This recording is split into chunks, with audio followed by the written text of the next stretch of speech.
Sir, இப்போ நீங்கள் cinema தான் முடிவு பண்ணி வந்துட்டீங்க. வீட்டிலலாம் என்ன சொன்னாங்க? அப்போது இதை சொல்கிறேன்னா சொல்லலாம். சொல்கிறேன் இல்லை, உங்கள் ஸ்லாங் ரொம்ப டிஃப்ரெண்ட்டாக சூப்பராக இருந்துச்சு, அதனால பார்த்துங்க.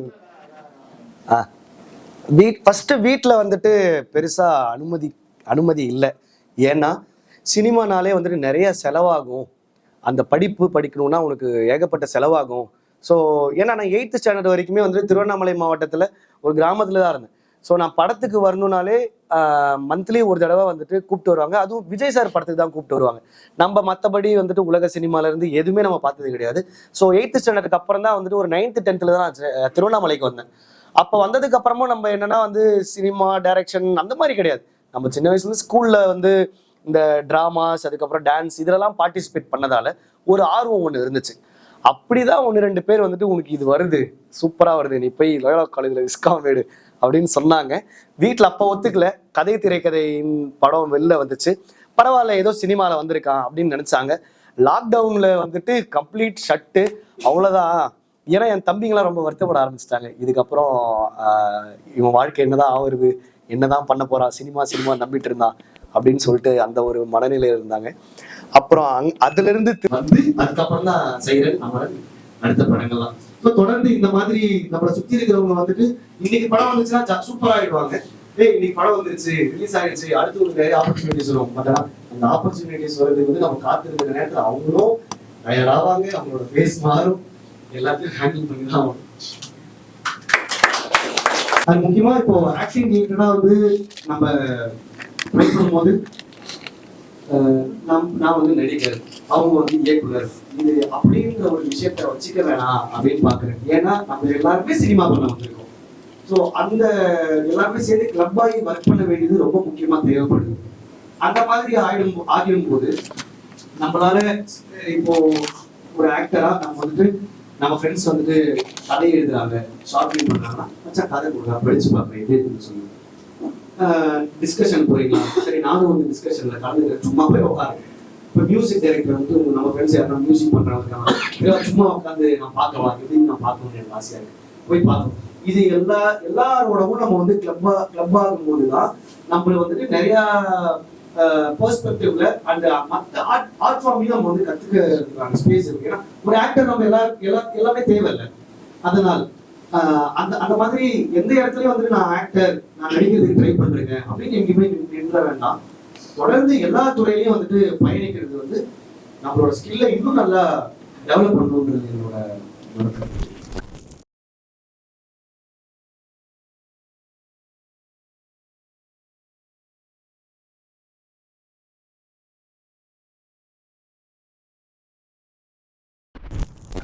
ஸோ இப்போ வந்து கன்சிஸ்டன்சியாக நம்ம இந்த ஃபீல்டில் இருக்கிறதுக்கு ஒரு டிசிப்ளினரி எவ்வளோ முக்கியம்?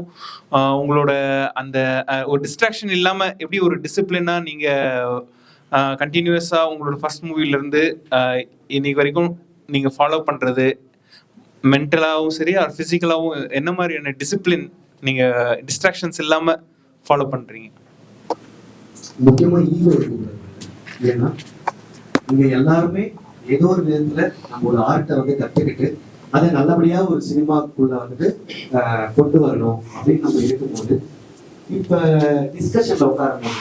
இப்ப அவங்க ஒரு கருத்து இருக்கும், நம்மளுக்கு ஒரு கருத்து இருக்கும், அந்த கருத்துல நம்மளுக்கு நிறைய உடன்பாடு இல்லாம இருக்கும். ஸோ இந்த நேரத்துல வந்து நம்ம வந்து நீ பெருசா நான் பெருசா, நீ சொல்றது கரெக்டா, அது ஒரு டிஸ்கஷன், அவ்வளவுதான். நம்ம அட்லாஸ்ட் ரிசல்ட் என்ன, சரி நீ ஒண்ணு சொல்றியா, அப்ப நீ ஒண்ணு ஃபைனலா ஒண்ணு வந்துட்டியா, சரி அதை பண்ணி பார்ப்போம். அதை பண்ணி பார்க்கும்போது ரிசல்ட் எப்படி இருக்கு, அதுக்கான வரவேற்பு எப்படி இருக்கு, அவ்வளவுதான். இதை தவிர்த்துட்டு நம்ம ஒரு ஆக்டரு, நம்ம இதைதான் பண்ணுவோம் அப்படின்னு சொல்லிட்டு அது இல்லாம அந்த ஈகோ முக்கியமா இல்லாம இருக்கணும். நம்ம ஆர்ட்டுக்குள்ள டிராவல் பண்றவங்க பொறுத்த வரைக்கும் அது பிகினிங்ல ஷார்ட் தான் பண்ணும்போதோ இல்ல எல்லாருக்குள்ளேயே கண்டிப்பா இருக்கும், எப்படி இல்லாம இருக்கும், எல்லாருக்குள்ளேயும் அது வரும். அதை கரெக்டா ஹேண்டில் பண்றது ரொம்ப முக்கியம். அதுக்கப்புறம் நல்ல ரிலேஷன்ஷிப்பை மெயின்டைன் பண்ணிக்கணும் எல்லாரோடும். ஸோ காசிப்ஸ் நிறைய வந்து நடந்துட்டே இருக்கும் சுத்தி. அந்த காசிப்ஸ் எல்லாமே அது புறம் பேசுறது ரொம்ப நல்ல விஷயமும் கூட. தொடர்ந்து இங்க எப்படி நடந்துச்சு தெரியுமா, இப்போ நம்ம வீட்டுலதான் அவங்க நினைப்பாங்க நம்ம ஏதோ சும்மா சினிமாவை அதை ஃபோன் பண்ணி பேசிட்டு இருக்கோம், தெரியல அந்த அங்க என்னதான் நடந்துச்சு, இங்க என்னதான் நடந்துச்சு அப்படின்னு நம்ம பேசுவோம். ஆனா நம்மளுக்கு தான் தெரியும், நம்மளுக்கு தெரியாமலே நம்ம ஏதோ ஒரு விஷயத்த அப்டேட் பண்ணிட்டே இருக்கோம். ஸோ தொடர்ந்து இப்போ நம்மளுக்கு தெரிஞ்ச இன்ஃபர்மேஷனை வந்துட்டு ஒரு ஃப்ரெண்டுக்கு சொல்றோம், அவருக்கு தெரிஞ்ச இன்ஃபர்மேஷன் வந்துட்டு நம்மளுக்கு சொல்றாரு. ஸோ இந்த மாதிரி நல்ல குட் ரிலேஷன்ஷிப்பை மெயின்டைன் பண்ணும்போது இந்த இந்த விஷயங்கள்லாம் கொஞ்சம் நடக்கிறதுக்கான வாய்ப்புகள் இருக்கு. அதாவது செல்ஃப் டிசிப்ளின்ங்கிறது ரொம்ப எல்லா துறையிலையும், எந்த துறையிலையும் ஒரு ஒரு பேசிக்கான டிசிப்ளின் இருந்தாதான் அந்த துறையில வந்துட்டு அடுத்த கட்டத்துக்கு போய் ஒரு உச்சத்தடையிறது. இது எல்லாமே அந்த முதல் படி டிசிப்ளின்ல இருந்து தான். ஸோ அது பேசிக்கா நம்ம வீட்லயோ ஸ்கூல்லயோ சின்ன வயசுல சொல்லி கொடுத்தாங்க, அது பண்ணிட்டாலே போதும். ரொம்ப கஷ்டம். எனக்கு இருக்கிற டவுட் என்னன்னா, நீங்கள் நிறைய டேரக்டர்ஸோட ஒர்க் பண்ணியிருப்பீங்க. ரைட் ஃப்ரம் நான் ஷார்ட் ஃபிலிம் ஸ்டேஜ்னு சொல்கிறேன். ஸோ டிஃப்ரெண்ட் டேரக்டர்ஸ்க்கு வந்துட்டு ஒரு ஆக்டர்ஸ் கிட்ட இருந்து அந்த ஆக்டிங் எடுக்கிற அந்த அணுகுமுறை இருக்கும்ல. சில பேர் வந்து டேரக்டர்ஸ் வந்துட்டு இதுதான் எனக்கு வேணும், இந்த பெர்ஃபார்மன்ஸ் எனக்கு வேணும் அப்படின்னு சொல்லிட்டு கேட்டு வாங்கிப்பாங்க. சில பேர்கிட்ட மேபி ஸ்கிரிப்ட் சொல்லுவாங்க, நீங்கள் உங்களோட ஆக்டிங்கை எடுக்க சொல்லுவாங்க. இப்போ நான் ஆக்சுவலி எனக்கு இன்ட்ரெஸ்ட் வந்து டேரக்ஷன் தான். ஸோ எனக்கு வந்து உங்களோட பெர்ஸ்பெக்டிவ் ஆன் அதை எப்படி நீங்கள் அணுகிறீங்க, விச் இஸ் த பெஸ்ட் ப்ராக்டிஸ்ன்னு நீங்கள் நினைக்கிறீங்க ஒரு இதுக்கு? ஆக்டர் பெர்ஸ்பெக்டிவ்லேருந்தே சொல்லுங்களேன். உங்களுக்கு ஃபுல்லாகவே ஃப்ரீடம் கொடுக்கணும்னு நினைக்கிறீங்களா, இல்லை லைக் எந்த மாதிரி இருக்கணும்னு பார்க்குறீங்க? எப்படி நான் இப்போ ஸ்கிரிப்ட்லேயே ஆல்ரெடி வந்துட்டு டைலாக்ஸ் எல்லாமே இருக்கும், நீங்கள் ஒரு ஷார்ட் டிவிஷன் பண்ணி வச்சிருப்பீங்க. ஸோ செட்டுக்குள்ள வந்து நிற்கும் போது ஒரு மார்க் கொடுத்துட்டு அந்த மார்க்ல நிற்க வைப்பீங்க இல்லைங்களா? ஸோ அந்த ஃபர்ஸ்ட் அந்த மாஸ்டர்லேயே ஒரு மார்க் கொடுத்து நிற்க வச்சிருவீங்க. அதன்படிதான் வந்து அந்த சீக்வன்ஸ் வந்து நடக்கும். இப்போ என்னுடைய விருப்பம்லாம் என்னவா இருக்கும்னா, இப்போ ஒரு மாஸ்டர் ஒன்று வைக்க போறீங்க, அப்படி வைக்கிறதுக்கு முன்னாடி நடிகர்கள் எல்லாரையும் கூப்பிட்டு இந்த சீனை எப்படி பண்ணலாம்னு கேட்கும் போது மொத்த பேரும் அவங்களோட இன்புட்ஸை சொல்லி அதன் மூலியமா ஒன்று கிரியேட் ஆகும் இல்லைங்களா? ஸோ அந்த மாதிரி கிரியேட் ஆகும்போது ஸோ எல்லா நடிகர்களுமே அவங்க இன்னும் அந்த கேரக்டருக்கு வந்து நிறைய விஷயங்களை வந்துட்டு சேர்க்க முடியுது. நம்ம நேரம் எடுத்துட்டு போயிட்டு கேமரா வச்சு ஆக்ஷன் சொல்லி டயலாக் சொல்லி அப்படி முடிக்காம இன்னும் அந்த பெர்ஃபார்ம் பண்றதுக்கு, அதுக்கப்புறம் ஏன்னா அப்படி அவங்க பெர்ஃபார்ம் பண்ணி பார்க்கும்போது அவங்க ஸ்கில் கொஞ்சம் டெவலப் ஆகிறதுக்கான ஒரு ஸ்பேஸே கிடைக்கும். ஃபர்ஸ்ட் ஆக்டர்ஸை பெர்ஃபார்ம் பண்ண வச்சு அவங்க எப்படிலாம் பண்றாங்களோ அதை ஒரு தடவை நம்ம வந்து பார்த்து அதுக்கப்புறம் ஷார்ட் டிவிஷன் பண்ணி போயிட்டீங்கன்னா இன்னும் கூட நல்லா இருக்கும்ன்ற மாதிரி தோணும். சார், ஒரு கேரக்டருக்கான யூனிக்கான body language and voice modulation எப்படி செட் பண்ணுறது? ஃபார் எக்ஸாம்பிள், இப்போ இந்த புஷ்பா படத்தில் அல்லு அர்ஜுன் சார் ஒரு ஷோல்டர் தூக்கிட்டு இருப்பார்ல, அது ஒரு யூனிக்கான இருந்துச்சுல, அந்த மாதிரி எப்படி ஒரு கேரக்டர் அனலைஸ் பண்ணி ஒரு யூனிக்கான body language and voice modulation நம்ம செட் பண்ணுறது? இப்போ அது வந்து கேரக்டர் ஆர்டிஸ்டா வந்து நம்ம பண்ண ஆரம்பிக்கும் போது, இப்போ ஒரு ஃப்ரெண்டு கேரக்டர்லாம் பண்ணும்போது இப்போ நம்மளே வந்து நம்மளை சுற்றி இருக்கிற ஃப்ரெண்ட்ஸ் எல்லாம் வந்து யூனிக்கா என்னென்ன விஷயங்கள் பண்ணுவாங்க அப்படின்றது நம்மளுக்கு ஒரு சில ஐடியாஸ் இருக்கும். அது எப்படி இந்த படத்துக்குள்ள நம்ம அதை பண்ணி பார்க்கலாம் அப்படின்ற விஷயங்கள் வந்து நம்ம பண்ணுவோம். ஆனால் கேரக்டர்ஸாக பண்ணும்போது இப்போ ஒரு போலீஸ் டிபார்ட்மெண்ட்ல இருக்கிறோம் சரி, இல்லை ஒரு ரவுடியா இருக்கிறோம் சரி, ஸோ பேசிக்காவே நீங்க தொடர்ந்து படங்களை தாண்டி உங்களுடைய நண்பர்கள் மூலியமாகவும் அண்ட் நீங்க முக்கியமா நீங்க வந்துட்டு தொடர்ந்து இந்த வாசிப்பு பழக்கத்துல இருந்தீங்கன்னா உங்களுக்கு அந்த கதாபாத்திரத்தோட டெஃபினேஷன், அதாவது அந்த கேரக்டர் என்ன மாதிரியான கேரக்டர், அவன் எப்படிப்பட்டவன்றதுலாம் வந்துட்டு உங்களுக்கு நிறைய படிக்கும் போது உங்களுக்கு தெரியும். ஸோ டிரெக்டர் உங்களுக்கு பேப்பர் கொடுக்கும் போதே அந்த பேப்பர்ல வந்து கேரக்டரோட டீடைலிங் இருந்துச்சுன்னா பெட்டர். அப்படி இல்லைன்னா நீங்க அதை இம்ப்ரூவைஸ் பண்ணிக்கிறதுக்கு சார் இவனோட பாடி லாங்குவேஜ் என்ன மாதிரி இருக்கும், இவனோட ஆட்டிடியூட நம்ம எப்படி கிரியேட் பண்ணலாம், இவன் வந்துட்டு ஒரு கோவக்காரனா எப்பவுமே ஒரு கோவக்காரனுடைய மனநிலை என்ன மாதிரி இருக்கும், அதுக்கேற்ற மாதிரி நான் என்னுடைய உடலமைப்பை வச்சுக்கலாம். இல்ல இப்படி கோவப்பட்டுட்டே இருக்கிறவன் திடீர்னு வந்துட்டு ஒரு கலகலப்பான நேரத்துல அவனுடைய உடல் மொழி என்னவா இருக்கும், அந்த மாதிரி நீங்க செல்ஃபா நீங்க அனலைஸ் பண்ணி அதை நீங்க பெட்டர் பண்ணிக்கிறது. பட் வாய்ஸ் மாடுலேஷன் அதை பத்தி எனக்கு பெருசா இது வரைக்கும் எனக்கு கிளாரிட்டி கிடையாது. அதை நான் எனக்கு கற்றுக்கிறேன். இவங்கதான் நமக்கு இன்ஸ்பிரேஷன் அப்படின்னு இல்லாம தொடர்ந்து இப்ப நான் விஜய் சேதுபதி சார் கிட்ட ஒர்க் பண்ணும்போது அவங்க ஒரு வார்த்தை சொல்லுவாங்க, இல்லைன்னா அதான் இந்த கணக்கு வந்துட்டு நான் இங்க போனா இங்க போயிடும் அப்படின்னு கணக்கு எதுவும் வச்சுக்காதா, உங்களுக்கு என்ன தோணுதோ வந்துட்டு கிடைக்கதான் பண்ணுங்கடா, அப்பதான் கரெக்டா ஒரு சில ஆப்பர்ச்சுனிட்டிஸ் வந்து கிடைச்சு அதுல ஒரு பேர் வரும், அது மூலமா சில நடக்கும்னு சொல்லுவாங்க. ஸோ அந்த மாதிரி தொடர்ந்து இந்த பயணத்துல யார் யாரெல்லாம் ஒரு சில விஷயங்கள் நல்ல விஷயங்கள் சொல்றாங்களோ அதை மட்டும் சேகரிச்சுக்கிட்டு போயிடுது. ஆமா, டைரக்டா ஏதோ அந்த மாதிரிலாம் வச்சு. ஸோ ஒரு டேரக்டர் வந்து உங்கள்கிட்ட ஒரு ஸ்கிரிப்ட் சொல்கிறாங்க சரிங்களா, அந்த ஸ்கிரிப்டில் உங்களுக்கு இதுதான் சொல்லி கேரக்டர்னு சொல்கிறாங்க. ஸோ அந்த டைமில் உங்களோட மென்டல் ப்ரிப்பரேஷன் எப்படி இருக்கும்? இல்லை கொடுத்த உடனேவே சரி நடிச்சு பார்க்கலாமா அப்படின்னு சொல்லி நடிக்க ஸ்டார்ட் பண்ணிடுவீங்களா, இல்லை அந்த டைமில் உட்காந்து அனலைஸ் பண்ணி இது இப்படி தான் பேசணும் இப்படி தான் பண்ணணும்னு யோசிப்பீங்களா, இல்லை இதெல்லாமே எதுவுமே வேணாம் நான் செட்டுக்கு போயிட்டு ஆன் த கோல அந்த மொமெண்ட்டில் நான் பண்ணுறதான் ஆக்டிங் அப்படியே ஸ்டார்ட் பண்ணுவேன் அப்படின்னு நீங்க நினைப்பீங்களா? சில நேரங்கள்ல அந்த சீன் படிச்சு முடிச்சதுக்கு அப்புறம் அடுத்த நாள் நம்ம வந்து ஷூட்டிங் வரோம் அப்படின்னா அதுல என்னெல்லாம் இம்ப்ரோவைஸ் பண்ணலாம், என்னெல்லாம் டயலாக்ஸா வந்துட்டு அதுல டயலாக்ஸா இன்னும் நம்ம வந்துட்டு அந்த மாடுலேஷன்ல நம்ம வந்துட்டு அந்த டயலாக்ஸா வந்துட்டு பேசலாம். அதுக்கப்புறம் சின்ன சின்ன மேனரிசம்ல வந்துட்டு எப்படி பண்ணலாம் அப்படின்னு சொல்லி முன்னாடி நாள் நைட்டு தூங்கும் போது நம்மளுக்கு ஃபுல்லா மைண்ட்ல ஓடிடும். இப்ப அடுத்த நாள் காலையில நீங்க செட்டுக்கு போனீங்கன்னா இப்ப டிரெக்டர் வந்து சொல்லுவாரு, இல்லப்பா இது இவ்வளவு வேணாம்ப்பா இது மட்டும்தான் அப்படின்னு சொல்லிட்டாங்கன்னா உங்களுடைய அந்த கணக்கு வந்துட்டு அங்கேயே முடிஞ்சிருச்சு. சில நேரத்துல எப்படி எனக்கு ஒர்க் ஆகுதுன்னா ஸ்பாட்டுக்கு போனதுக்கு அப்புறம் இப்போ நம்ம ஸ்பாட்டுக்கு போனதுக்கு அப்புறம் தான் அங்க செட் ப்ராப்பர்ட்டி எல்லாம் எங்க வச்சிருக்காங்க. ஸோ திடீர்னு ஏதாவது ஒரு மேனரிசம் பண்ணோம் அப்படின்னா உங்களுக்கு ப்ராப்ஸ் அங்க பக்கத்துல இருக்கலாம். அது மாதிரி செட்டுக்கு போனதுக்கு அப்புறம் சில நேரத்துல வந்துட்டு நீங்க இம்ப்ரோவைஸ் பண்றதுக்கு நிறைய ஸ்பேஸ் இன்னும் கிடைக்கும்.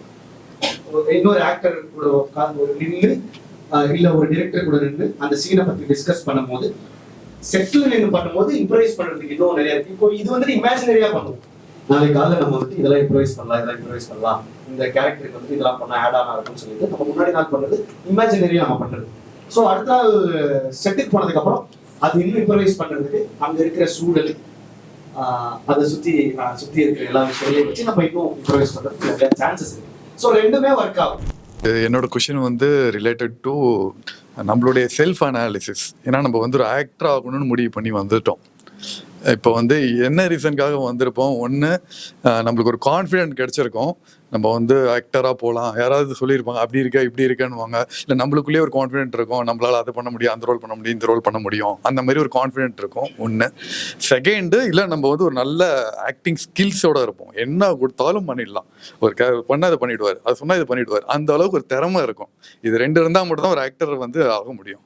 ஸோ என்னோட கொஷின் வந்து இப்போ செல்ஃப் அனாலிசிஸ் நம்ம எந்த அளவுக்கு முக்கியம் கொடுக்கணும், நம்ம வந்து எதுக்கு செட் ஆகும். ஏன்னா ஒரு டைரக்டர் ஒரு ஃபோட்டோ பார்க்குறாருன்னா இந்த கேரக்டர் இது பாரு இது அது பாரு, ஒரு மேட்ச் பண்ணுறாங்க, ஒரு ஃபோட்டோவையும் ஒரு லுக்கையும் ஒரு கேரக்டர் கூட லிங்க் பண்ணி அவங்க ப்ராசஸ் பண்ணுறாங்க. இது போலீஸு, இது மிலிட்ரி, இது வந்து கிச்சனு, அந்த மாரி வந்து பண்ணுறாங்க. இப்போ உங்களுடைய ரோலே வந்து டுயலாக யூனிஃபார்ம் சர்வீஸ் பண்ணியிருக்கீங்க, ஒன்று போலீஸும் ஒன்று மிலிட்ரி பண்ணியிருக்கீங்க. ஸோ அந்த மாதிரி ஒரு டேக் அட்டாச் ஆகுது நம்மளுடைய அப்பியரன்ஸ் கூடயே. ஸோ நம்ம எந்த அளவுக்கு வந்து நம்ம ஏதாவது செல்ஃப் அனாலிசிஸ் பண்ணி அந்த மாதிரி ப்ரிப்பேர் ஆகணுமா, இல்லை வந்து ரேண்டமாக ஸ்கில்ஸ் இருந்தால் என்ன வேணால் பண்ணிடலான்ற மாதிரி நம்ம ஒரு அப்ரோச்சுக்கு வந்துடலாமா, அந்த மாதிரி நீங்கள் ஏதாவது அனலைஸ் பண்ணுறீங்களா உங்களுக்கு? அந்த மாதிரி செல்ஃப் அனாலிசிஸ் வந்துட்டு ஒரு ஆக்டருக்கு ரொம்ப முக்கியமான விஷயமா நான் பார்க்குறேன். ஏன்னா நம்ம எப்படி அழுகிறோன்றதை நம்ம வந்து இப்போ நம்ம ஒரு சுச்சுவேஷன்ல லைஃப்ல ஏதோ ஒரு முக்கியமான ஒரு பிரச்சனை, ஏதோ ஒரு சுச்சுவேஷன் நம்ம வந்துட்டு அழுதுட்டு இருப்போம். ஸோ அது அந்த மொமெண்ட்டை நம்ம அதுக்கப்புறம் யோசிச்சு நம்ம அழும்போது எப்படி அழுதோம்னு சொல்லிட்டு யோசிச்சு பார்த்தோம்னா நம்ம எதுக்காக அழுதோம், எந்த எமோஷன் நம்மளுக்கு பயங்கரமா நம்ம சந்தோஷமா இருக்கும்னா நம்ம சந்தோஷமா இருக்கும்போது நம்மளோட பிஹேவியர் என்னமா இருக்கு, நம்மளோட பாடி லாங்குவேஜ் அந்த நேரத்துல என்னமா இருக்கு, அந்த நேரத்தில் அந்த சந்தோஷத்தை நம்ம எப்படி கொண்டாடுறோம். கோவப்பட்டோம்னா அந்த கோவத்து நேரத்தில் நம்மளுடைய முகம் இப்ப நான் உங்களுக்கு சொல்லும் போதே என் முகத்துல வந்து ஆட்டோமேட்டிக்கா நம்மளுக்கு அது வந்துட்டே இருக்குல்ல. இப்போ திடீர்னு ஒரு கோவமான சுச்சுவேஷன்ல நம்ம எப்படி பிஹேவ் பண்றோம் அப்படின்னு யோசிக்கும் போது அந்த நேரத்துல ஏன் அப்படி கோவப்பட்டோம்.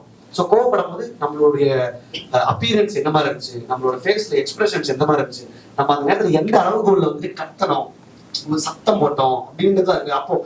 அப்போ இன்னும் கோவம் ஆக ஆக ஆக நம்ம முகம் வந்துட்டு எந்த அளவுக்கு இன்னும் இறுக்கமாகுச்சு, இது எல்லாமே அனலைஸ் பண்ணும்போது இதுக்கப்புறம் நம்ம ஒரு சீனை வந்து படிக்கும் போது இந்த சீன்ல ஒரு கோவப்படுற ஒரு ஆள் அப்படின்னா இவன் வந்துட்டு இந்த சிச்சுவேஷன்ல கோவப்படுறான் இந்த மாதிரி அப்படின்னா இந்த சிச்சுவேஷன் நம்ம லைஃப்ல இது மாதிரி வந்திருக்கான். அப்ப இந்த மாதிரியான சிச்சுவேஷன்ல நம்ம எந்த அளவுக்கு நம்ம கோவப்பட்டிருக்கோம், அந்த கோவப்படும் போது நம்மளுடைய உடல் மொழி என்னவா இருந்துச்சு, நம்ம முகம் என்னவா இருந்துச்சு, அதனுடைய அப்புறம் நம்மளுடைய அந்த நம்ம கத்தி பேசின ஒரு சத்தம் இதனுடைய அளவு என்னவா இருந்துச்சுன்றத வந்து அந்த ஸ்கிரிப்ட் பேப்பர்ல படிக்கும் போதே உங்களுக்கு ஒண்ணு வந்துடும். ஏன்னா பர்சனல் லைஃப்ல வந்துட்டு எப்படி ஒரு செலிப்ரேஷன்னா அந்த செலிப்ரேஷனை நீங்க பண்ணும்போது இங்க வரும்போது என்னன்னா இதை வந்துட்டு இங்க கொண்டு வரும்போது அந்த ஃபேக்கா ஆயிடக்கூடாது, அதுதான். ஸோ முடிஞ்ச அளவுக்கு நம்ம வந்துட்டு ஒரு ஃபேக்கா இப்ப நம்ம ஜாலியா இருக்கோம், கை கால் ஆட்டி ஜாலியா வந்துட்டு குதிக்கலாம் அப்படின்லாம் இல்லாம நீங்க நிஜமாவே அந்த கொண்டாட்டத்துக்கு போயிடலாம். நீங்க மறந்துடுங்கன்ற, நீங்க அந்த கேமராவை மறந்துடுங்க, சுத்தி ஆளு இருக்காங்க அதை மறந்துடுங்க, உங்களோட இஷ்ட போக்குக்கு நீங்க வந்துட்டு அந்த கிரௌண்டை யூஸ் பண்ணுங்க. அப்படி யூஸ் பண்ணீங்கன்னா அது உங்களுக்கு இன்னும் ரொம்ப கேஷுவலா பெர்ஃபார்ம் பண்றதுக்கான ஒரு ஸ்கோப் வந்து அது கிரியேட் பண்ணுது. ஆமா. ஸோ செல்ஃப் அனலைஸ் வந்து உங்களுடைய எல்லா எமோஷன்ஸையும் எந்தெந்த நேரத்துல என்னோட எமோஷன் எந்த மாதிரி இருக்குங்கிறத நீங்க தொடர்ந்து அதை பண்ணிட்டே இருக்கு. ஏன்னா ஒரு ஏஜ் குரூப் ஏஜ் கேட்டகரி மாறும் போது ஒன்று மாறும்.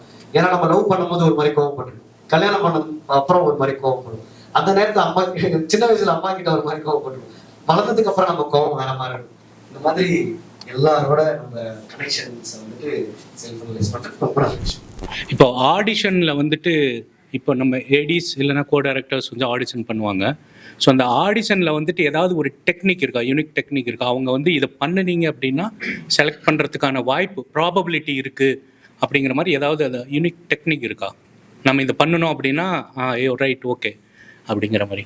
சார் கான்ஃபிடன்ஸ் நான் வந்து அது பயங்கர நம்மளுக்கு எந்த அளவுக்கு கான்ஃபிடன்ஸ், இன்னொரு விஷயம் அந்த கான்ஃபிடன்ஸ் தான் வந்து நம்ம பண்ற ஆடிஷன்ல அதை எடுக்கிறவங்களுக்கு முன்னாடி வந்துட்டு தெரியப்படும்.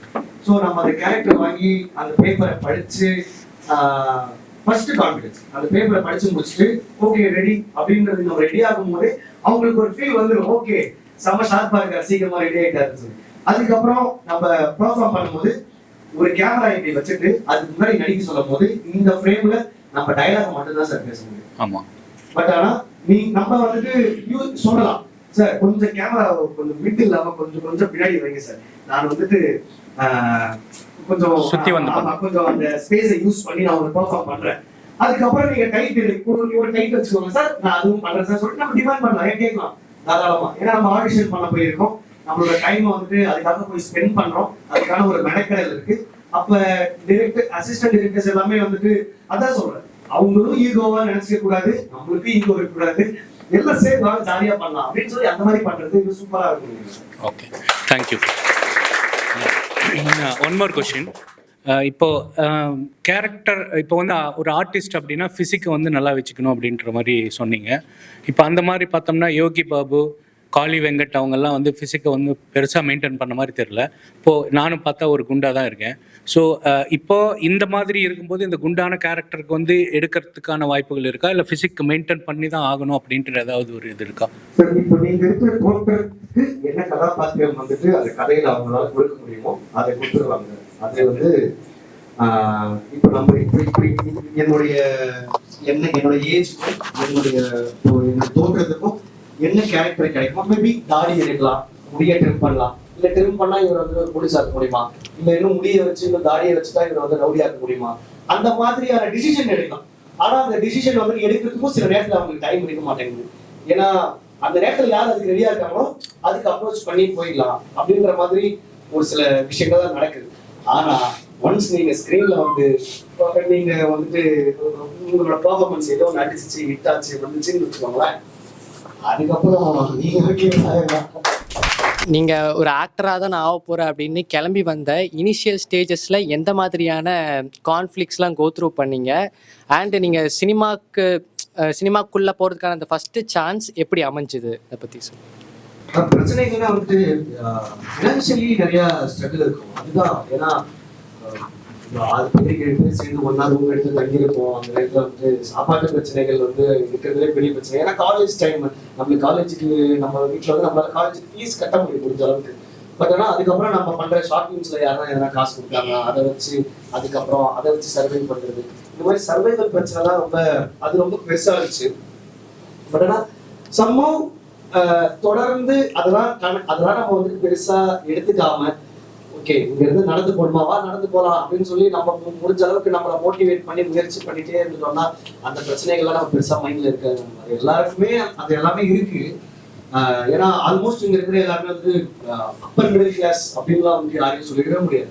மிடில் கிளாஸ் ஒரு லோவர் மிடில் கிளாஸ் இந்த மாதிரியான இடத்துல இருந்து வந்து ட்ரை பண்ணும்போது நம்மளுக்கு வந்துட்டு ஆப்ஷன்ஸ் கம்மி.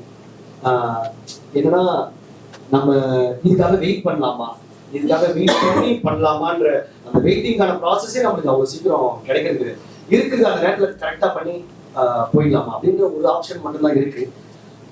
அதுல ஸ்ட்ராங்காக பண்ணலாம் போதும். ஆமா, ஸோ எல்லாருக்குமே இருக்கு, அது தாண்டி போறதுதான் அந்த ஸ்கில்லா இருக்கு. அந்த ஃபர்ஸ்ட் சான்ஸ் எப்படி உங்களுக்கு அமைஞ்சிருவாங்க? ஷார்ட் ஃபிலிம் பண்ணிருந்தேன். அந்த ஷார்ட் ஃபிலிம் மூலமா வந்துட்டு அந்த ஷார்ட் ஃபிலிம் ஸ்கிரீனிங் வந்து டிரெக்டர்ஸ்ல பார்த்திபன் சார் ஒருத்தர், அவரு பார்த்துட்டு அவருடைய அந்த கலைத்திரைகளை பற்றி கூப்பிட்டாங்க. ஸோ நம்மளோட ஒர்க் வந்து போய் சேர்ந்துருச்சுன்னா, அவங்க பார்த்தாங்கன்னா, அவங்க பார்க்கும்போது இந்த ஒர்க் பிடிச்சிருக்கு அப்படின்னா இன்னைக்கு மைண்ட்ல வச்சுக்கிட்டு நாளைக்கு ஏதோ 2-3 வேலை நீங்க பார்த்து அதுல ஏதோ ஒரு வேலை நல்லபடியா வெளியில பேசும்போது திரும்ப எல்லா பார்ட்ஸும் வர ஆரம்பிச்சு. அதனால தொடர்ந்து உங்களுடைய வேலைகளை நீங்க பண்ணிட்டே இருந்து உங்களோட ப்ரொஃபைல் டெவலப் பண்ணிட்டே இருக்கு. உங்க ப்ரொஃபைல்ல எக்ஸ்ட்ரா என்னென்ன ஆட் பண்ண முடியுமோ அதை ஆட் பண்ணிட்டே இருங்க. இது எல்லாம் சேர்ந்து ஒரு நாள் பண்றதுக்கான ஒரு ஆப்பர்ச்சுனிட்டி வரும்போது எல்லாத்தையும் நம்ம எக்ஸ்ப்ளோர் பண்ணி பார்க்கணும். இப்போ யங் டைரக்டர் வந்து இப்போ சீனியர் ஆர்டிஸ்ட் கிட்ட வந்து அவங்க பர்ஃபார்மன்ஸ் வந்து அவங்க சீனியர் ஆர்டிஸ்ட் ஆனால் ஃபர்ஸ்ட் அவங்க டேக்லேயே நம்மளுக்கு ஓகே இல்லை. பட் அவங்க கிட்ட இருந்து எப்படி வந்து அந்த எப்படி ஒரு கொஞ்சம் சங்கடம் இருக்கும். ஏன்னா அவங்க பெரிய ஆர்டிஸ்ட்டு. இப்போ யங் டேரக்டருக்கு வந்து ஃபஸ்ட் டைம் ஒரு ஃபிலிம் பண்ணும்போது எப்படி கேட்கலாம்.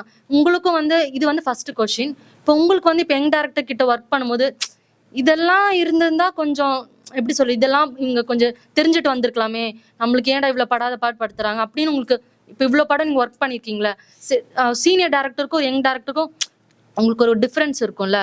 அது அது எப்படி நீங்கள் என்ன மாதிரி இருக்கணும்னு உங்களோட ஒரு ஆக்டர் சைட்லேருந்து உங்களோட இது இருக்கலாம், என்னென்ன அந்த அந்த பர்சனாலிட்டி டெவலப்மெண்ட் இதெல்லாம் இருக்கலாம் பெட்டர் இது.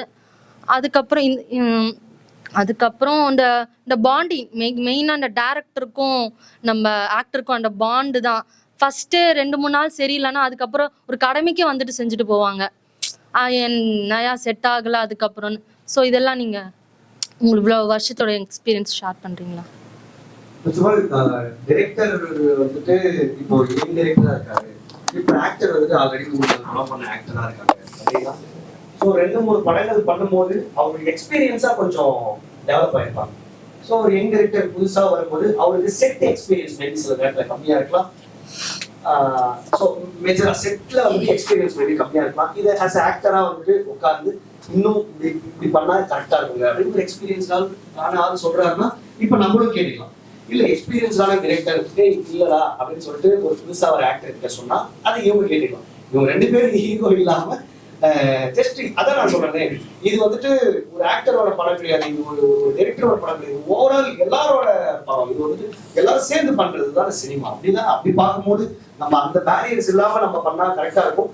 அண்ட் முடிஞ்ச அளவுக்கு அடுத்து வரக்கூடிய டைரக்டர்ஸ் ஆக்டர்ஸ் அவங்களுக்குள்ள பெருசா அந்த மாதிரியான விஷயங்கள் இல்லாம தான் நான் இப்போ போயிட்டு இருக்கிற சில படங்கள்ல பாக்குறேன். ஏன்னா நம்ம டைரக்டர்ஸ் கிட்ட வந்து எதனா புதுசா இந்த மாதிரி பேசலாமா, டைலாக் இந்த மாதிரி பேசலாமா, இல்லை இந்த மாதிரி மாடுலேஷன் பண்ணலாமா அப்படின்னு கேட்டா ஒர்க் ஆகுச்சுன்னா தாராளமா பண்ணலாம், அப்படி இல்லைன்னா இல்லை இது வேணா இப்படி பண்ணி பார்க்கலாம் அப்படின்ற டிஸ்கஷனுக்கான அந்த ஸ்பேஸ்க்கு நம்ம போகணும்ல, அதுக்கு வந்துட்டு ஒரு ஜர்னி இருக்கு. அதனால இது ஒரு பார்ட்டியும் நீங்களா உங்களுடைய அனுபவத்தை கத்துக்கிட்டு வரணும், அதுதான் உங்களுக்கான ஒரு பெரிய பாடமா இருக்கும். ஏபின்ற 2 டேரக்டர் இருக்காங்க பிரதர். இப்போ ஏன்ற டேரக்டர் வந்து பார்த்தீங்கன்னா உங்களோட கேரக்டர் பயங்கர ஸ்ட்ராங்காக எழுதியிருக்காங்க சரிங்களா. இப்போ பீன்ற டேரக்டர் ஒருத்தருக்காரு, அவரும் உங்களோட கேரக்டர் ரொம்ப ஸ்ட்ராங்காக எழுதியிருக்காங்க. ஸோ இப்போ என்னன்னா, இப்போ நீங்கள் வந்து ஏன்ற டேரக்டர் கிட்ட நீங்கள் இந்த கேரக்டராகவே வாழ்ந்து நீங்கள் ஆக்ட் பண்ணிட்டு இருக்கீங்க நல்லா இதாக. இப்போது டேட்டோ உங்களுக்கு என்னன்னா ஜம்பிங் டேட்டா தான் இருக்குது, அடுத்தடுத்த டேட்டா இருக்கு. இப்போ திருப்பியும் இந்த ஃபர்ஸ்ட் டேரக்டர் கிட்ட இந்த கேரக்டர் பண்ணிட்டு செகண்ட் கேரக்டர் அங்கே போகும்போது இந்த கேரக்டர் நீங்க இந்த எப்படி சொல்றது அந்த கன்ஃபியூஷன் உங்களுக்கு இருக்குமா? கதாபாத்திரத்துக்கு போறதுக்கு வந்து நம்மளுக்கு அவ்வளோ பெரிய ஸ்ட்ரகிள் இருக்கு. நம்ம அவ்வளோ காம்ப்ளிகேட் பண்ணிக்காம ரொம்ப ஈஸியா, ஏன்னா சில படங்கள்ல வந்துட்டு ரொம்ப ஸ்ட்ராங்கா, அதாவது ஜெய்பீம் எடுத்துக்கலாம், குக்கு எடுத்துக்கலாம். இப்ப அந்த மாதிரியான படங்கள் நம்ம பார்க்கும்போது அவங்களுடைய மெனக்கெடல் ரொம்ப ஜாஸ்தியா இருக்கு. அது உடல் ரீதியாகவும் சரி, மன ரீதியாகவும் சரி. அந்த மாதிரியான விஷயங்கள் அந்த மாதிரியான படங்கள்ல பண்ணும்போது மேபி அந்த பிரச்சனைகள் வர்றதுக்கான வாய்ப்புகள் இருக்கு. நான் இன்னும் அதுக்குள்ள இன்னும் டெப்தா வந்துட்டு போய் ஒரு பயங்கரமான கேரக்டர்லாம் மூழ்கி பெர்ஃபார்ம் பண்ணது கிடையாது. ஆனா அப்படி பண்ணும் போது நம்ம மென்டலி ரொம்ப ஸ்ட்ராங்கா இருக்கிறது ரொம்ப நல்லது. ஏன்னா ஒரு கேரக்டருக்குள்ள போயிட்டு திரும்ப இப்போ நம்ம ஃப்ரெண்ட்ஸ் கூடலாம் எப்படிலாம் வந்து சேர்ந்து பேசுறோம் பழகுறோமோ, நம்மளை சுத்தி யாரெல்லாம் இருக்காங்களோ அவங்களோட பாடி லாங்குவேஜ், அவங்களோட மேனரிசம் நம்மள அறியாம எல்லாமே நம்மளுக்குள்ள இருந்துட்டே இருக்கு. ஆமா, சோ அந்த கேரக்டர்ல இருந்து அடுத்து இன்னொரு படம் போயிட்டு வேற ஒரு படம் பண்ணும்போது சினிமா தானே தலைவா எல்லாம். அதாவது நீங்க சொல்ற அந்த அளவுக்கு டெப்த் ஃபீல்ஸ் இருக்குல்ல, அது ரொம்ப கம்மி தான் தலைவா. அவ்வளோ ஒரு ஆக்டரா அந்த அளவுக்கு டெப்த் கிடைச்சி அதுல போய் நடிச்சு அதுல இருந்து வெளில வர முடியாத அளவுக்கு அதுக்கான இடமே ரொம்ப குறைவா தான் இருக்கு. ஃபர்ஸ்ட் ஆஃப் ஆல் இப்போது நீங்கள் செய்கிற ரோல்ஸ் வந்து நிறையா மூவிஸில் ஒரு பார்ட் ஆஃப் ரோல் பண்ணுறீங்கல்ல, அதுக்கு வந்து உங்களுக்கு வந்து நரேட் பண்ணுவாங்களா? அண்ட் நரேஷன் வந்து எப்படி இருந்தால் நல்லா இருக்கும்? அண்ட் இன்னொரு கொஸ்டின் வந்து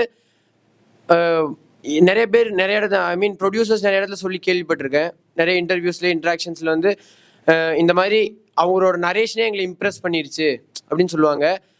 அப்படி என்ன டைப் ஆஃப் நரேஷன் என்ன டைப்பில் பண்ணணும்? ஐ மீன் டெக்னிக்கலாக அதில் என்னென்ன இம்ப்ரூவைஸ் பண்ணால் நல்லாயிருக்கும் நரேட் பண்ணும்போது? ஏன்னா அதுதான் ஒரு ஸ்டார்டிங் ஸ்டேஜ், ஒரு நம்ம ஃபஸ்ட் பிச் பண்ணுறதே அந்த இடத்துல தான் நம்ம கதையை. ஒரு நடிகராக நம்ம முதல்ல தொடங்கும் போது நம்மளுக்கு வந்து ஸ்கிரிப்ட் கையில் கொடுக்குறதே வந்து பெரிய விஷயம்.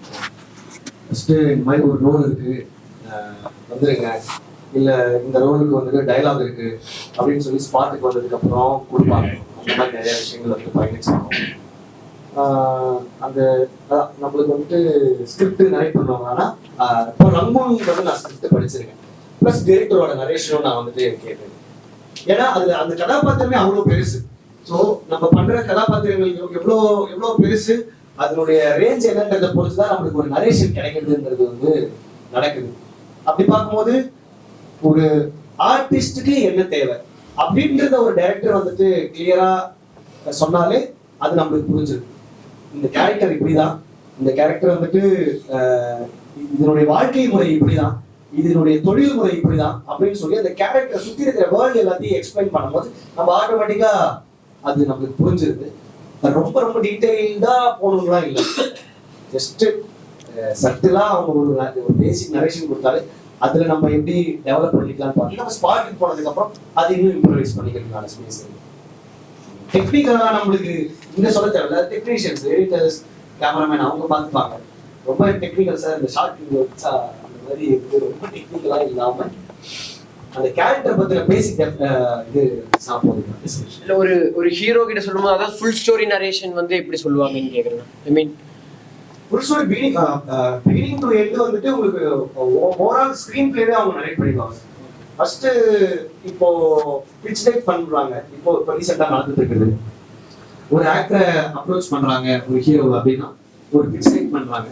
அந்த பிட்ச் டெக்ல இருக்கிற சினாப்சிஸ் வந்துட்டு அவங்க படிக்கிறாங்க. அந்த சினாப்சிஸ் இன்ட்ரெஸ்டிங்கா இருந்துச்சு அப்படின்னா ஓகே நெக்ஸ்ட் ஸ்டேஜ் இது ஸ்கிரிப்ட் பவுண்டு கொடுக்குறாங்க. இப்போ அந்த பவுண்டை படிச்சு முடிச்சதுக்கு அப்புறம் தான் வந்துட்டு ஒரு நரேஷன் கேட்குறாங்க. அந்த மாதிரி இருக்கு. சில பேர் வந்துட்டு சினாப்சிஸே ரொம்ப இன்ட்ரெஸ்டிங்கா இருக்கு, அப்போ ஒரு நரேஷன் கேட்டுடலாம். சில பேர் 20 minutes கேட்குறாங்க, சில பேர் வந்துட்டு 40 minutes. ஸோ 1 hour திடீர்னு 1 hour கேட்டால் பயங்கர இன்ட்ரெஸ்டிங்காக இருந்துச்சுன்னு சொல்லிட்டு மொத்த கதையும் கேட்குறாங்க. அந்த மாதிரி அது அவங்களுடைய தனிப்பட்ட. என்னோட கொஷின் வந்து இப்போ முன்னாடிலாம் சொல்லுவாங்க சினிமாவில் வந்து என்ட்ரி ரொம்ப கஷ்டம், நிறைய ஸ்கில்ஸோடு வரணும், வரும்போதே ஸ்பெசிஃபிக்காக ஒரு ப்ரொஃபஷ்னலான ஸ்கில்ஸு டான்ஸரு இல்லை ஏதாவது இந்த மாதிரி ஒரு வந்தால் தான் ஒரு என்ட்ரியே கிடைக்கும், ஸ்டே பண்ணிடலாம் அப்படி இருந்துச்சு. இன்றைக்கி எல்லாம் சொல்லுவாங்க என்ட்ரி ரொம்ப ஈஸி, இன்றைக்கி நம்ம கையில் டெக்னாலஜி வந்துருச்சு, யார் என்ன வேணால் பண்ணிடலாம், அவங்கக்கிட்ட என்ன பண்ணுறதுக்கு திறமை இருந்தால் அப்படி வந்துருச்சு. பட் ஸ்டே பண்ணுறது கஷ்டம், சஸ்டெயின் பண்ணுறது ஆஸ் பர் த ஸ்கில் அவங்க இருந்தால் மட்டும் தான் பண்ண முடியும்ட்டு அப்படி ஆயிடுச்சு. இப்போ என்னோட கொஷின் வந்து ரொம்ப இமேஜினரி கொஷின் மேபி. இன்றைக்கி வந்து ரெண்டு டைமென்ஷனாக மெயினாக இருக்குது இந்த ஃபீல்டு, சீரியல் அண்ட் சினிமா அப்படி இருக்குது. இது ஒரு தனி ஜெனர், அது ஒரு தனி ஜோன். கேட்பாங்க நீங்கள் எதுவா அதுவா, ஏன்னா இதில் இருந்தால் இதில் தான் இருக்க முடியும், அதில் ரொம்ப ரேராக அங்கங்கே ஸ்வாப் பண்ண முடியாது நம்ம. இதுக்கு நடுவில் இப்போ வெப் சீரிஸ் ரொம்ப பில்ட் ஆகிட்டு வந்துருச்சு நடுவில். ஸோ இந்த மாதிரிலாம் இருக்குது, 3 டைமென்ஷனாக இப்போ வந்து சினிமா ஃபீல்டு இருக்குது. இப்போ இந்த இமேஜினரி கொஷனுக்கு வரேன். நீங்கள் 10 இயர்ஸாக இந்த ஃபீல்டில் இருந்துட்டீங்க, அதை எல்லாம் மறந்துடலாம். நீங்கள் இன்றைக்கி ஒரு புது ஆக்டராக ஸ்டார்ட் பண்ணுறீங்க ஆக்டிங்க்கு வரணுன்ட்டு, கன்சிடரிங் இந்த ஃபேக்டர்ஸ் எல்லாம் வச்சதுக்கப்புறம் நீங்கள் வந்து நெக்ஸ்ட் டேலேருந்து நாளைக்கு உங்களுடைய முயற்சிகள் எப்படி இருக்கும், உங்களுடைய எப்படி நீங்கள் தயாராவீங்க சார்? ஏன்னா எவ்வளோ பெரிய ஆக்டராக இருந்தாலும் அவங்களுடைய ஸ்பீச்சில் சொல்லுவாங்க எவ்ரி மூவி வந்து எனக்கு நியூ மூவி தான், என் பழைய படம் ஜெயிச்சிருச்சுன்றதுனால இந்த படம் ஜெயிக்கணுன்றதுக்கு எந்த ஒரு இதுவும் கிடையாது, ப்ராபிலிட்டியே கிடையாது. So every movie new movie தான், ஸோ அப்படி தான் நம்ம பார்க்கணும் அப்படின்னு ரஜினி சார்லாம் சொல்லியிருப்பாரு. இன்னைக்கு ஸ்டார்ட் பண்ணா எந்த மாதிரி ஸ்டார்ட் பண்ணிருப்பீங்க? ஸோ அன்னைக்கு ஸ்டார்ட் பண்ணும்போது, அன்னைக்கு நம்ம காலேஜ்ல விஸ்காம்லாம் பண்ணிட்டு இருக்கும்போது அன்னைக்கான ஒரு ஃபெசிலிட்டி என்னவா இருந்துச்சுன்னா, அன்னைக்கு நம்ம ஒரு ஷார்ட் ஃபிலிம் பண்ணா ஒரு ப்ரொஃபைல் கிரியேட் ஆகும் அப்படின்றது ஒன்று இருந்துச்சு. இன்னைக்கு சோஷியல் மீடியாஸ் வந்துட்டு இது இன்ஸ்டாகிராம்ல அவ்வளோ பெருசா வைடர் ஆகி இன்னைக்கு இன்ஸ்டாகிராம்ல அவ்வளோ ஆக்டர்ஸ் வந்துட்டு அவங்களோட மோனோலாக் வீடியோஸ் எல்லாமே எடுத்து போட்டுட்டு இருக்காங்க. அது அது அது எல்லாமே நான் அவங்களுடைய ப்ரொஃபைல் பில்டிங்கான ஒரு விஷயமா தான் பார்க்குறேன். பிகாஸ் நம்மளுக்கு இங்க சினிமாக்கு வந்து நடிச்சு முடிச்சுட்டு அதுக்கப்புறம் ஆடியன்ஸ் பார்த்து அதுக்கப்புறம் தான் இவங்க நல்லா நடிக்கிறாங்கன்ற ஃபாலோவர்ஸ் ஒன்று கிரியேட் ஆகுது. பட் ஆனால் இன்னைக்கு அவங்க வந்துட்டு அதை இன்னொரு மீடியம்ல அது அவங்களுக்கு கிடைக்குது. ஸோ இது சீரியல், வெப் சீரிஸ் இது அப்படின்னு சொல்லிட்டு ஒரு ஆக்டர் எங்கேயுமே அடையிட தேவையில்லை அப்படின்னு நினைக்கிறேன். ஏன்னா தொடர்ச்சியா இன்னைக்கு பார்க்கக்கூடிய ஆடியன்ஸும் வந்து யாரையுமே வந்துட்டு ஒரு சீரியல் ஆக்டர், ஒரு வெப் சீரிஸ் ஆக்டர் அப்படின்றத பாக்குறதுக்கு கொஞ்சம் டைல்யூட் ஆகி ஒரு ஆக்டர் அப்படின்றதான் பாக்குறாங்க. ஸோ எல்லாத்துக்கும் வெவ்வேறு ஃபார்ம் இருக்கு. இப்ப சீரியலுக்கு ஒரு ஃபார்ம் இருக்கு. பிகாஸ் அவங்களோட மேக்கிங் பேட்டர்ன் வேற மாதிரி இருக்கும், அவங்களோட எடிட்டிங் பேட்டர்ன் வேற மாதிரி இருக்கும். ஸோ அந்த பேட்டர்னுக்குள்ள போய் பழகும் போது உங்களோட உங்களோட ஸ்கில் வந்துட்டு வேற மாதிரி அங்க தேவைப்படும். உங்களோட ஆக்டிங்கான பெர்ஃபார்மன்ஸ் கொஞ்சம் எழுத்து தான் பேசணும், டயலாக் டெலிவரி வந்துட்டு வேற மாதிரி தேவைப்படுது அவங்களுக்கு. அதையே நீங்க எடுத்துட்டு வந்து இந்த படம் அவசியம் கிடையாது. நீங்க அதையும் இதையும் எப்படி பிரிச்சு பண்ணலாம்ன்றதுல ஒரு ஒரு கிளாரிட்டி இருந்துச்சு அப்படின்னா சூப்பர். ஆமா, இன்னைக்கு டேட்ல இன்னைக்கு இருக்கிற சோசியல் மீடியாஸ் யூட்டிலைஸ் பண்ணி இன்னைக்கு எப்படி ஒரு வீக்கெண்டோ இல்ல ஒரு நாளுமே ஒரு புது போட்டோ ஷூட் பண்ணி ஆக்டர்ஸ் வந்துட்டு நிறைய போட்டுட்டே இருக்காங்க, போஸ்ட் பண்ணிட்டே இருக்காங்க. இன்னைக்கு இதுக்குள்ள நிறைய இயங்க ஆரம்பிச்சிருப்போம்னு நினைக்கிறேன்.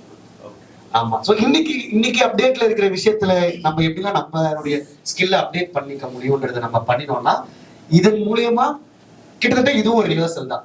நம்ம தொடர்ந்து பண்ண நம்ம சுத்தி இருக்கிறவங்க எல்லாருமே வந்துட்டு அதை பத்தின ஒரு விமர்சனத்தையோ ஒரு விமர்சனம், ஒரு ரிவ்யூ அதை பத்தி நம்மளுக்கு அவங்க சொல்ல அது அப்படியே ஆட்டோமேட்டிக்கா டெவலப் ஆகி நாளைக்கு நம்ம பெருசா ஒரு விஷயம் பண்ணும்போது அது கரெக்டா வந்து சேர்ந்துருக்காங்க. நம்ம ஒரு டேரக்டரா ஸ்டார்ட் பண்ணும்போது அவர் கேட்ட மாதிரி தான் ஃபர்ஸ்ட் எல்லாம் வந்து ஒரு ஷார்ட் ஃபிலிம், நீங்கள் சொன்னீங்களா ஒரு ஷார்ட் ஃபிலிம் எடுத்தால் ஒரு போர்ட்ஃபோலியோ கிரியேட் ஆகுது. இப்போ வந்து நாங்கள் வந்து மீடியா சயின்ஸ் படிச்சுட்டு இருக்கோம். ஸோ எங்கள் சார்கிட்ட வந்து ஒரு ஸ்கிரிப்ட் வந்து கொண்டு போய் கொடுத்தோம். சார் சொன்னார், படித்து பார்த்துட்டு சொன்னார், ஒரு படம் பார்த்தீங்களான்னு கேட்டார். அந்த படத்துக்கே செகண்ட் ஹாஃப்ல எல்லாரும் எந்திச்சு போயிட்டாங்க, நீங்கள் இப்போ வந்து இப்படி ஒரு ஆர்டிஸ்டிக்காக எடுக்கிற அப்படி சொல்கிறீங்க அப்படின்னு கேட்டார். ஸோ இந்த டைமில் நம்ம வந்து ஒரு 10 நிமிஷம் எடுத்தாலே அந்த ஷார்ட் ஃபிலிம் வந்து யாரும் பார்க்க மாட்டேங்கிறாங்க. அவங்களுக்கு அந்த அளவுக்கு ஒரு அட்டென்ஷன் ஸ்பேன் இல்லை. ஸோ வந்து ஷார்ட் ஃபிலிமாக எடுத்தால் நல்லதா, இல்லை என்னால் வந்து இந்த மாதிரி ஒரு சீன் வந்து புல் ஆஃப் பண்ண முடியும், இப்படி ஒரு சீன் எடுக்க முடியும் அப்படின்னு ஒரு ஃபுல் சீனை எடுக்கிறது நல்லதா? என்ன பர்பஸ்க்காக? நம்ம வந்து ஒரு ப்ரொடியூசர் கிட்ட சப்மிட் பண்ணுறதுக்கோ இல்லை ரெண்டுத்துல எதுவுமே பெட்டர் தான். ஆமா, நீங்க அது சீன் மட்டும் எடுத்து போயிட்டு அவங்க கிட்ட ப்ரெசென்ட் பண்ணாலும் சரி, இல்ல ஒரு ஷார்ட் ஃபிலிமா நீங்க எடுத்து ப்ரெசென்ட் பண்ணாலும் சரி, இவங்க 10 நிமிஷம் பார்க்க மாட்டாங்க, இது மட்டும் தான் பாக்குறாங்க அப்படின்லாம் இருக்கு இல்லைங்களா? அந்த மாதிரி விஷயங்கள் இல்லைன்னு நான் நினைக்கிறேன். ஏன்னா நீங்க ஷார்ட் ஃபிலிம் பாக்குற ஆட்களும் இருக்காங்க. ஒரு பைலட்டாவும் பண்ணிட்டு போறாங்க நிறைய டைரக்டர்ஸ். ஸோ பைலட் பண்ணி எடுத்து போய் காட்டும் போதும் பார்க்கறதுக்கு எல்லாமே ரெடியா தான் இருக்காங்க. நீங்க எது பண்ணா ப்ரொடியூசருக்கு வந்து இன்ட்ரெஸ்டிங்கா இருக்கும், பார்த்த உடனே வந்துட்டு அவங்களுக்கு வந்துட்டு நல்லா சூப்பரா இருக்கு அப்படின்ற ஒரு ஃபீல் வரும் அப்படின்றது நீங்க டிசைட் பண்ணிக்கணும். அதை எது ஷார்ட் ஃபிலிமா பண்ணலாமா இல்லை சீனா பண்ணலாமா? இப்போ வந்து நீங்கள் ஒரு ஷார்ட் ஃபிலிம் பண்ணியிருப்பீங்க, அதுலேருந்து ஒரு ஜூனியர் ஆர்டிஸ்ட்டு இல்லை தேட்டரில் ஒரு ஸ்க்ரீனில் வந்துட்டு 2-3 டைலாக் வரும். அதுலேருந்து ஒரு கேரக்டர் ஆர்டிஸ்ட்டாக வர்ற வரைய இப்போ இருக்கீங்களா, கேரக்டர் ஆர்டிஸ்டாக இருக்கீங்களா, இதுக்கப்புறம் வந்துட்டு உங்களோட க்ரோத் வேறு மாதிரி இருக்கும். இப்போ ஒரு படம் முடிச்சுட்டு இப்போ அமரன் முடிச்சுட்டு வரும்போது உங்களையும் ஒரு ஞாபகமாக வச்சுருப்பாங்க, கைதி முடிச்சுட்டு வரும்போது உங்களையும் ஒரு ஞாபகம் வச்சுருப்பாங்க. இப்போ நாங்கள் இருக்கோம்ல ஒரு சுச்சுவேஷன், இதுக்கும் இப்போ நீங்கள் கேரக்டர் ஆர்டிஸ்ட்டாக வர்றதுக்கும் ஒரு வெயிட்டிங் பீரியட் இருந்திருக்கும்ல, அதில் ஒரு செல்ஃப் டவுட் இருக்கும்ல, அதெல்லாம் எப்படி ஓவர் கம் பண்ணி வந்திருப்பீங்க? இல்லை, அந்த கேரக்டர் ஆர்டிஸ்டாக வர்றோம்ல, அது வந்து நம்ம இப்போ நீங்களே இப்போ விட்டுட்டு போனாலும் இப்போ நீங்கள் விட்டுட்டு போக முடியாது, யாரோ ஒருத்தவங்க உங்களை அப்ரோச் பண்ணுவாங்க. அதுக்கு முன்னாடி நீங்கள் அப்ரோச் பண்ணணும் யாரையாவது ஒரு ஆள். அப்போது உங்களுக்கு கிடைக்குமா கிடைக்காதா, இந்த ஃபீல்டு நமக்கு இருக்குமா இருக்காதா அப்படின்ற மாதிரி ஒரு செல்ஃப் டவுட் இருக்கும்ல, அதெல்லாம் எப்படி ஓவர் கம் பண்ணி வந்திருப்பீங்க? அந்த மாதிரி ஒரு செல்ஃப் டவுட் வர்றதுக்கான ஸ்பேஸே நான் கிரியேட் பண்ணிக்கல. ஏன்னா தொடர்ந்து இதுக்காக முயற்சி பண்ணிட்டு இருக்கோம். முயற்சி இந்த சென்ஸ், நம்மளுக்கு தெரிஞ்ச இயக்குநர்கள் இப்ப அடுத்து யார் குறும்படம் பண்ண போறாங்க, அடுத்து யார் படம் பண்ணிட்டு இருக்காங்க, அவங்க கிட்டலாம் வந்துட்டு கேட்போம், என்ன பண்ணிட்டு இருக்கீங்க, அதுல எதுனா வாய்ப்புகள் இருக்கா, அந்த மாதிரியான விஷயத்தை கேட்போம். இதை தாண்டி நம்ம சும்மா இருந்தாலும் நம்மளுக்கு செல்ஃப் டவுட் வரும். காலையில தூங்கி எழுந்திரிச்சு இப்போ எழுந்திரிச்ச உடனே நம்மளோட ஓகே இன்னைக்கு வந்துட்டு டயட்டா வந்து நம்ம இந்த மீலை நம்மளே ப்ரிப்பேர் பண்ணி சாப்பிடலாம் அப்படின்னு சொல்லி ஒரு 4 காய்கறியை வாங்கி நீயே வீட்டில் உட்காந்து கட் பண்ணாலே உங்களுக்கு ஒரு டைம் போயிடும். ஸோ அன்னைக்கு ஒரு ஒரு ஒரு நடிகராவோ இல்லை வந்துட்டு உனக்காக நீ ஒரு விஷயம் பண்ணிட்டே இருக்கணும் ஒன்று இருக்குல்ல, அந்த மாதிரி சின்ன சின்ன மொமெண்ட்ஸ்ல வந்துட்டு நீங்க ஃபோக்கஸ் பண்ணிட்டே இருந்தீங்கன்னா இந்த செல்ஃப் டவுட்லாம் வந்துட்டு முடிஞ்ச அளவுக்கு இல்லாம போயிடும். எல்லாருக்கும் ரொம்ப நன்றி. வேற எதுனா தனிப்பட்ட கேள்வி எதுனா இருந்தாலும் வந்துட்டு என்கிட்ட தனியா எப்போனாலும் கேளுங்க. எனக்கு ரொம்ப நன்றி. எனக்கு இந்த நல்ல நிகழ்வு